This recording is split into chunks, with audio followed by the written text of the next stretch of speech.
Hey, good morning, guys. Anthony, 4x4 Diesel. Just wanted to get out here a little bit early this morning and try and get a little video together to give you maximum information regarding these 1KDs and the cracked piston. What we see, look, it's just what we see, you know what I mean? We don't profess to be better than Toyota or no more or less than any other company. It's just what we see. We see and hear about a lot of this sort of thing and kind of study it, if you know what I mean. So just trying to help you guys and share what we see, give you the information so you can decide what you want to do. Not here to sell you a catch can or a chip or a tune or a set of injectors. However, you know, the set of injectors, the kit, the full kit with brand new genuine injectors is one thing that we will offer, because it's very important to get the correct brand new fresh injectors and all the right parts and the backup. It's a specialist area, so you either need to find a specialist like what we recommend to do the job, or if you've decided you're going to do it yourself, we're here to back you up with that. So look, we've got a couple of 1KDs in front of us here. First, I'll give you some information. I've done some videos giving a bit of information on these before, but we'll just do a little bit more just to compare the pair, because there's a lot of confusion. And look, I totally agree that it shouldn't happen, okay? Pistons shouldn't crack. But look, it happens across the board with different brands. You know, it used to be pick on the ZD30s, right? I don't know much about those. I don't work on, you know, I used to service a few back in the years, you know, but look, I don't know much about them. I just know as much as you what I hear. And I can tell you, it was just pick on those. It was pick, you know, somewhere on Nissan, you know, and look, you know, it's a Nissan, Toyota, like a Holden Ford thing, whatever, you know, Bathurst next weekend, Holden Ford, you know, yeah, whatever. It's a bit, it's not like that, but it's a bit like that with the Nissan Toyota thing. It used to be pick on Nissans. At the moment, it's pick on Toyotas. They are certainly the most popular four-wheel drive. It's not just old reliability. They are awesome, solid engineered vehicles, but unfortunately, as I've explained, it's what people want, and emission rules that have got to be met is mainly what's causing the problem. It's not an old, slow diesel anymore. It's got a turbo, it breathes better, more cams, more valves, we want more power, we want better economy, we want all these things. It puts pressure. It's just a little four-cylinder, as I've explained before. Now, I agree, it'd be good if it didn't happen. If it was that simple to stop it from happening. Okay, these engines have been out since just over 2000, I think 2001 or 2003, somewhere there, I'm not sure, in other countries, right? In Australia, 2005. So all the R&D gets done elsewhere before we even get them. It's now 2019, okay? Now, obviously the 1GD came out and they changed again. They haven't been out long enough to know for sure exactly what's going to happen with those. They have got some, obviously, issues with the DPFs and the timing chain. So you think the timing belt was, you know, on maintenance, but now you've got a timing chain, but now, you know, the timing belt's $88. You can change it in an hour, you know. It's not a big job, guys. The timing chain, different kettle of fish, okay? It's eventually going to wear chain guides, whatever, and it's going to be big work to replace it, and that's why some people are going to like that one, because when that comes along, cha-ching, right? So just be careful. And that's the same with a lot of the differences on the motor, but we're not talking about that. We're talking about these 1KDs and what we see and why the pistons crack. So the engine on the left here, that's only done 100,000 Ks. To be precise, 102,000 Ks. That is at late 2014 or mid 2014. I think the car was July built in 2014. So that's a really fresh block at the time. It's been sitting here for a couple of years. So just briefly, we'll touch on that. And we'll go into a bit more detail and we'll get the camera down and have a look at the pistons later on in the video. But that one had a Steinbauer chip, okay? So that was all hunky-dory. I think it started coming to me around the 70,000, if I, you know, 70 or 80,000. It's hard to remember now, you know what I mean? It was years ago, a couple of years ago, whatever. 70,000 might have been the first service. Of course, he did the cat price servicing, whatever, and they did butcher things on the vehicle, unfortunately, you know. Again, it's not pick on the Toyota dealers, it's just the kids that work there, I suppose. It's just what they do, you know. So whatever, it's just what it is. I'm just telling you what it is. So you can obviously get a good run if you get the right guy. It's just you've got big workshops, you just don't know who you're going to get. Now back on topic. 102,000 Ks. At about 80,000 Ks it was, he put a Steinbauer chip on. Now, sorry dude, you know, I know you're upset about what happened and all that. It's all good. Just, you know, it's the, you know, the chip is the problem, okay? So for years and years we'd seen this happening and people calling or whatever, you can do your research, right? It's not a new thing, you know, these new groups on Facebook that know it all, and there's people on there that they do a really good act of making it look like they know what they're talking about and like they know more than Toyota and they're the experts on it. Look, Toyota are the experts on it. They know all about it. It's well documented years ago. I got a hold of some documents, I think it was back in, I don't know if it was 2015 or something, and we shared those around, you know. It's an overseas document, the Europe one. Everyone's got a copy now, right? You know, that was back in the Prado Point days. They tell me Prado Point's closed down. Again, another subject, whatever. I don't know if that's right or not, but anyway, I don't care. It's all good. Good, bad, whatever, right? Good, some good information there, but it is old. I don't know what people are there that know much that are sharing information these days. Some people are sharing information. See, what I put here in the videos, it's real. You can look at it. You can see what we do. It's what we do. It's what we experience. I'm just sharing that with you because I can't do all the work, guys. I want to give you as much information as I can to genuinely help you so you can just make the right decisions from being informed and do your own work. I'm not insecure about losing the work because you're going to do it now, not me. It's all good. So back to this engine, 102,000 Ks, okay? Steinbauer chip went on at 80,000 Ks. Now, when we get in there, you can see how clean the burn is, and you can have a look at the piston tops. They're not 040s and they're not 080s. I can't see any number on them. So I don't know if, I don't know if these are 110 pistons or what, but it doesn't say 110. They can't be nothing pistons. It's a genuine original Toyota engine. So they were obviously another revision. My point is, if they've been changing pistons, had these pistons out for over 10 years and making changes, they are trying to make them more robust. It's documented, right? It's documented that the injector not working right causes wrong combustion. And we're going to show you in this engine on the right over here, wrong combustion and what that looks like. It's just a totally different look, okay, from the injectors not working right, because this one didn't have a chip. This block here, nearly 400,000 Ks, okay? So there's a lot of information going to come out here, so sit tight, and I've just got to try and, you know, keep it right in my head and get it flowing right. So 102,000 Ks, Steinbauer chip went on at 80, 102, bada boom, bada bing. Now the mistake was, look, I don't know if I should tell you this, I mean, if you've got a chip, there's your mistake. You drive into a Toyota dealer with a chip on your vehicle, you've voided your warranty, okay? So I'm not going to tell you that you should have taken it off. I think I should tell you that you shouldn't have put it on in the first place. Now, I'm not against chips and tunes, and of course there's good tuners, there's bad tuners, and there's people that send files around. I couldn't give a stuff what people do, okay? I'm telling you that when people contact us, whether they've called me, text me, whatever they've done, I've read it on Facebook, when I follow up with them, we're talking hundreds of people I've followed up with, okay? At least 90%, probably at least 95% answer yes to the chip or tune, right? And they are minimal, because most people listen. Well, look, our crew, they listen, they don't do chips and tunes. They don't have problems with cracked pistons, right? Now, there's a few other small contributing reasons, e.g. you've left your injectors in way too long, the damage has already started. Look, towing's a contributor. You know, you can tow, but it's the sort of vehicle, it's a 4-cylinder. When you load that vehicle and you're towing to the max, 5 or 6 ton, and the wind resistance, it's a little engine working hard. It's simple stuff. I don't know why people want to disagree with that, you know. Obviously the smarts, you know, they're on board and agree with that. It's pretty simple. That's why they have bigger engines, 6 cylinders, V8s, you know. They don't run cruise ships with 4-cylinder 1KDs, you know. Hello. Go and have a look at the size of things, you know. It's all got to be relative. And I'm telling you, a 4-cylinder in a big four-wheel drive isn't relative, okay? So, in my opinion, a Prado is best for not towing, okay? I'm telling you straight, this is what I think.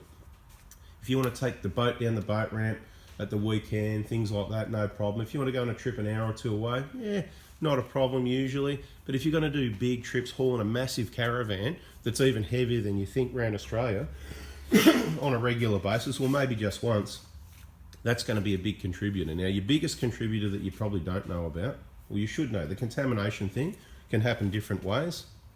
Every 40,000, that valve clearance check, where we've documented over the years in posts, photos, and now videos, where the pipes get bent back and contamination to the injectors. That ain't going to help your situation. Let's pretend that didn't happen, hasn't been touched. Then you've got the fuel problem, okay? So some people say Australia's got the worst fuel, it's dirty and all that. It may or may not be the case. And then some people go on about, you know, have you got to use this brand or that brand, you know? It's a lot of the same base fuel and mixed and shared and whatever. And It's about the care it gets taken with it also. So it's the base quality, then what happens to it, and then you've got some independence. And I'm not going to name or blame or say who isn't doing it, but it has happened. Okay, that's all I'm going to say. It's definitely happened before that independent service station operators can buy chemicals and get 5,000 litres of cheap chemical dumped into their tank, and then their delivery of 20 or 25,000 litres comes along, boom, on top. The drivers can smell and tell the difference when that's happened. Okay, so been going on for a long time. We can pretend it doesn't happen anymore, or they just got better at hiding and how they do it, what time of the night. But okay, so when we change fuel filters, generally, you can sometimes smell a bit of a difference, sometimes the petrol thing. So you've got the shandies as well. It's called a crossover officially in the industry, where they put the wrong fuel in the hole. So fuel contamination, especially in the outback, when people are headed out places, give you an example. Those hoses on the side of the tanker, that's what connects to put the fuel. So you're out on a dirty, dusty area, rain, dirt, dust, or whatever, and that's in those pipes. Do they get washed out before it connects? Of course not, And of course there's filters and all that, and look, whatever. So everything gets filtered and everything's fine, right? No, it's not actually. So the one on the left seemed to be right. If you look at the combustion, well, we're going to get to that in a minute. The one on the right, nearly 400,000 Ks. No chips, no tunes. It had its injectors changed a couple of times over the 400,000 Ks. Always seemed to run well. It did do a lot of towing, a heap of towing, around Australia a couple of times, so heaps of towing. It did get you, it's just done a lot of hours. Like the Ks might be, around 400,000, let's call it for round figures. But a lot of low range work where it might do 50 or 100 Ks in a day, but the engine's running for 8 or 10 hours. So a lot of idling and a lot of running time. The other contributor, I'm not sure. There was a little bit of dust on the intake side of the turbo, not right into the turbo, just on the inlet in the duct there. But look, a little bit of dust does get through your air filter. That's the problem. We've talked about that in other videos, how you want to use the grease. And you want to change your filter. If the engine's got to pull the air, right? So if you've got a blocked filter, or the more blocked it is, there's efficiency ratings as well, right? So there's how efficient they are, and once they become blocked, they're going to pull some of that fine dust through. The finer stuff is what's going to come through. It may or may not have been a contributor that it's done a lot of off-road. You can see the difference in the engine blocks. This is a typically not much off-roader one on the left. The one on the right, mate, it's been there, done that, right? So who wouldn't be happy with a life of 400,000 Ks? I mean, old school people used to talk about what they're going to get out of their engine and their diesel. It's not too bad, really.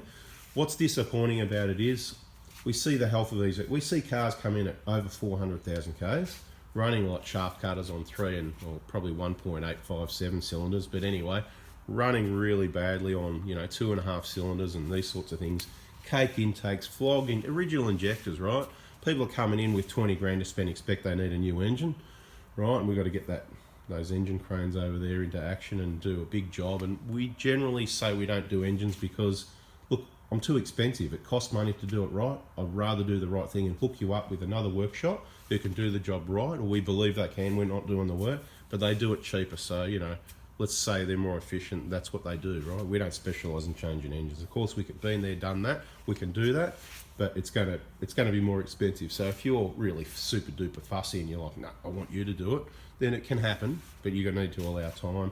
It's a week job for us, you know what I mean? So starts on Monday, finishes on Friday generally, subject to something hitting the fan and whatever, because these things happen. But we know all the parts and gaskets you need, so we pre-prepare for it.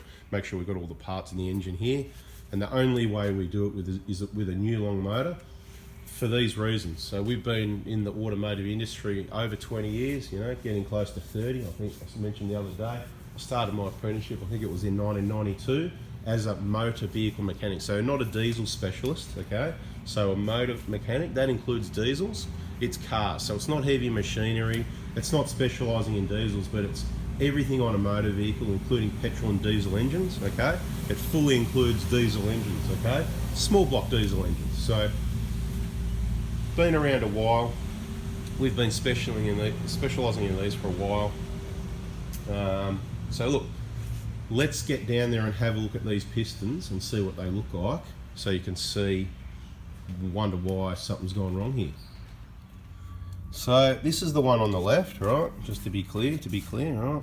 The one on the left, 102,000 Ks. So you can have a look down here. Look, this one's been sitting around for a couple of years, so there's a bit of debris and stuff, the usual sort of thing that falls in there, and people have been having a look and a scratch around and whatever. But look, I'm not going to be the absolute expert to tell you what, if that combustion's, how normal that is. I'd say that's pretty clean. The piston tops we've seen a lot of them. They're the ones that we take the injectors out. We do prevention, not cure. So we take the injectors out and have a look with the camera down through the hole and have a look at the piston tops. We don't do it anymore. We used to do that on every job, so we've seen plenty of them. And because this is what we see. Or sometimes they're a bit wetter, if a bit of oil or fuel dropped in. There's a little bit more crusty on top, but not too bad. Now the problem here is number 4. So number 4 is your cracked piston. Alright, so there it is. You know, typical, no surprises there. Now, you want to have a look at the numbers for yourself, because there's some people out there that want to profess that 110 pistons are better than the rest, and you know, why do they, and it's better. Now, I'd like to say this, right? So the early pistons were 040s. They didn't crack as bad as 080s. 080s were the first revision, which changed, I'm pretty sure, into the 150 Proto, thereabouts anyway. I'm not sure of the exact months or dates. As I said, I don't do a lot of engines and strip engines down. A lot of owners, when the problem happens, they go and pull the head off themselves, you know. A lot of people are quite capable of, it's like working at a wreckers, I suppose. Anyone can pull it apart, you know. I want to see you get it back together. And there's plenty of guys that can get it back together as well, right? So, 040s, and then 080s, and it kept happening, or it got worse. And then 110s. So in theory, 080s were better. So they weren't. A 110's better. So don't rely on the 110 thing, okay? Just forget about that.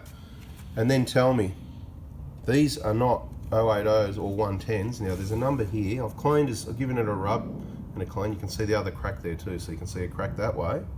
You can also see the crack starting at this side here, right? How's that, eh?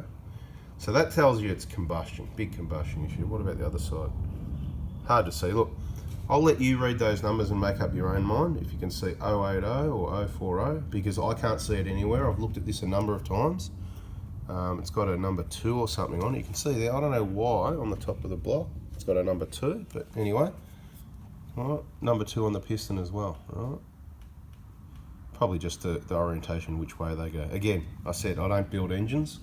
I built engines when I was an apprentice, so we learned how to rebuild engines. First year to 4th year, we learned a lot of stuff, right? They really put us in deep where I worked. Aircon specialist, gas specialist, fitting gas, engine rebuilds, all the sort of bigger, harder jobs where you're going to learn stuff. We did all that in our first year. It was really good. So, right, so there's no numbers front or rear. It's just at each side. I'm just really going over this so you can try and see for yourself some different angles. Read those numbers. Ends in DL5, whatever. So if anyone's got any information about what these pistons are, because they're not 040s, 080s, or 110s as far as I can see, but I believe they are a revision of some sort. Okay, they must be 110s without the stamp. There you go. It's got an R on it over there, an R and a 2, whatever that means. That's all it's got. We've looked at them all. Here, you can have a look at this one up here. It'll come up here. Is it an R or a B? That might be a B. No, it's a B. A B2. There you go, because it's here as well. It's a bit clearer. Right, so B2. Right. And I haven't bothered cleaning that code off there. I could probably do that. And looking at all the others, on this one, with a quick look, I can't actually see any other cracks starting. So it's all on number 4.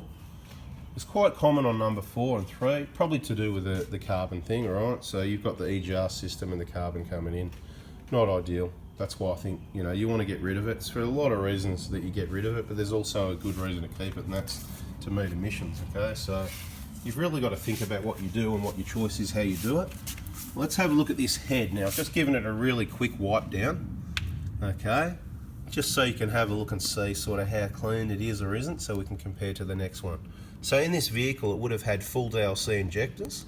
I don't believe it would have had any wrong combustion if it didn't have the chip installed, right? And this vehicle, I'll tell you as well, it did get driven hard. The client did mention to me speeds of 160 kilometers an hour, which that's pretty fast, isn't it? So it didn't get driven around like that all the time, you know, probably out on a country road and went, let's see what this beast can do, and gave it a bit of a, you know, the chip thing, you know, you got to do it before and after, don't you, I suppose? Well, I wouldn't do that, of course, but I think that's what people do. That's what they tell me.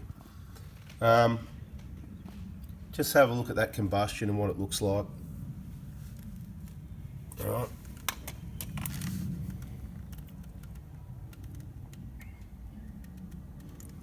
And how clean it is or isn't, right?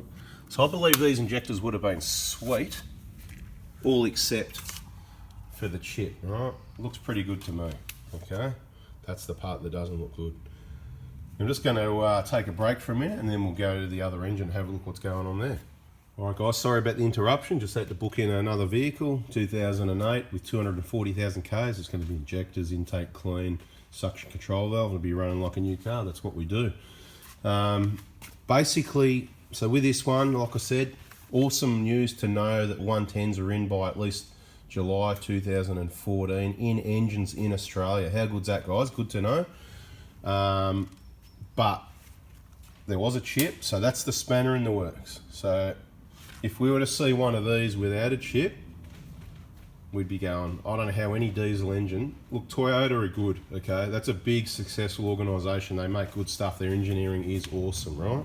I understand a lot of you that this has happened to are upset, okay? And I do know how you feel, but it's just not that simple, right? You know, it's not as simple as it just not happening, okay? So the chips, the tunes, the contamination, right? Leaving injectors too long, all these contributing reasons, and not to forget the most important, least obvious one, contamination from your pipes being bent, contamination to the injectors, or that bad fuel issue, which damages the injectors quickly and they're not working right, wrong combustion, all right? So I'm sorry to the people that it's happened to, but we've got a whole heap of people that are avoiding this issue by keeping the injectors fresh, and we've got recommendations on that in other videos. Now back to this one. So we looked at that one again, luckily, to show you the number. So the 040, this is a 120 Prado, okay? They generally had the 040s, the earlier ones. There's your crack. It looks pretty clean because all the oil and fuel's washed it, okay? So the injector's still spraying fuel while the vehicle's being driven, and it's kind of washing all this crusty off there. Now, where did that torch go? That's always a pain when you don't bring your torch back. Let me go and get it. Okay, so we got the light. Just wait till I show you the head of this one as well, right? So we're going to compare the pair really well here. Look at that combustion. Terrible, right? So no surprises, right? This thing, over 10 years old, nearly 400,000 Ks, heaps of towing. So, you know, is that just luck, or it's been looked after right by putting the injectors and whatever? What killed this one in the end? I'm going to tell you, right? Fuel. It was fuel, okay? So basically the first thing we did, we emptied out, took a fuel sample.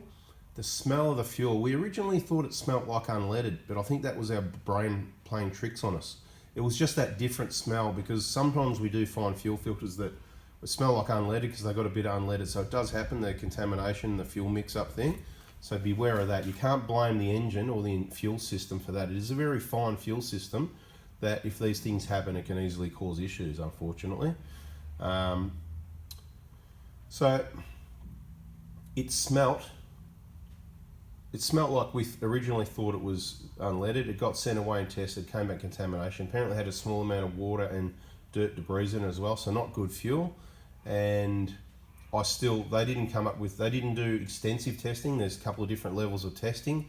That was enough to say it was contamination. Didn't need to go any further, but I've still got samples and I believe that it smells like some other chemical. So it's not actually unleaded. It's like a plasticky, chemically, I don't know if it's thinners or I don't know what it is really. It's some sort of chemical mix. So we believe where the vehicle is being purchased for this vehicle and engine, which I'm not going to name them because, you know, what it does, it tarnishes the whole brand. You know what I mean? It might have been just one servo. It is an independent, right? So they buy quality fuel off, you know, a distributor, right? Of course, it was good quality it is in Australia, depending who you ask. Look, I don't know if it's the fuel or not. Again, I'm not the fuel expert. I know people, have known people that work different places that are given a lot of information, but we're not going to talk about it because it doesn't really matter. Because the problem is, it's been cut, okay? That's what we think happened with this fuel, and that's why you've got combustion that looks like that, okay? Nothing we've ever seen before. Old mate, never seen anything like it. Right, now let's get down and have a look at this head compared to the other one. We'll just quickly go back to this one here so you can see roughly how clean that is. Right, a couple of those as an example. And we'll have a look at this one, right? Put the build up on that one. Right, and that one. Around the centre, around the injector nozzle. So a lot of it could be to do with carbonisation as well, right? So, you know, you really just want to get rid of, you know, the EGR system, it isn't your friend, you know, unfortunately. It is your friend for cancer, heart attacks and stroke, but it isn't really your friend at all for keeping your engine running the way it was designed to. So another contributing factor. You can decide, again, the experts, feel free to put comments up. Either if I drop this link in groups, you can put comments up here. Keep it friendly and nice, you know, whatever. You know, no carrying on, just information, right? What do you know? Okay. Pretty filthy, isn't it? Okay, so it's kind of, yeah, no wonder something happened there. So sort of brings me to the next thing where maybe it is worth, once you've got your EGR and intake physically cleaned, and say you've got the plate with a 7mm hole, that seems to be the most popular thing. Maybe you want to spray an intake cleaner through and clean this out every 10,000 Ks. Maybe that is a good idea, you know what I mean? Not filthy engines that have never been cleaned before trying to push it through the engine, but a clean system that you want to keep clean. And the worst of it is probably here. Remember, this has never been cleaned. This vehicle had nearly 400,000 Ks originally with no EGR solution or never had a catch can or anything like that, which you know we don't recommend. Each to their own, you can have one if you want, but that's not what we recommend, and it's just based on what we see. I've mentioned it before in other videos. Why? It's because the cleanest EGRs we see are those with the plate or an EGR shut off. Shut off would definitely be illegal, but that's up to you. We don't mind. I'm not really, you know, just pointing it out there, right? So look, I don't know what else I need to tell you in this video. There it is. Awesome discovery. So I think I might have to call this video something like that, because 110 pistons, guys, are in July 2014 onwards, most likely. I'll say most likely because we've seen things like this with injectors where the injectors can be up to 3 years older than the engine. So you can have, say, a 2010 Hilux that's got 07 built injectors, okay? And that's why I say with the DLC injectors, by about 2013, you're right. The manufacturing changed in 2010 for injectors, the DLC thing, which for obvious reasons, what we've explained in other videos, why it's so much better. Anyway, guys, this one's got a bit long, so we're going to end it at that. If you haven't already, subscribe, turn on notifications. More really important information coming your way, and there's already hundreds of videos there that you need to go back and do some homework. You can search our channel for the subjects you're interested in. Just, you know, go onto our channel and go search channel and just type in the words, the keywords of what you're interested in, and you should have at least a few videos come up. And if you don't, you can shoot me a text message asking me if I can provide some information on any particular subjects, and you know, I'll do what I can. Thanks guys, thanks for watching, appreciate your support. See you on the next one.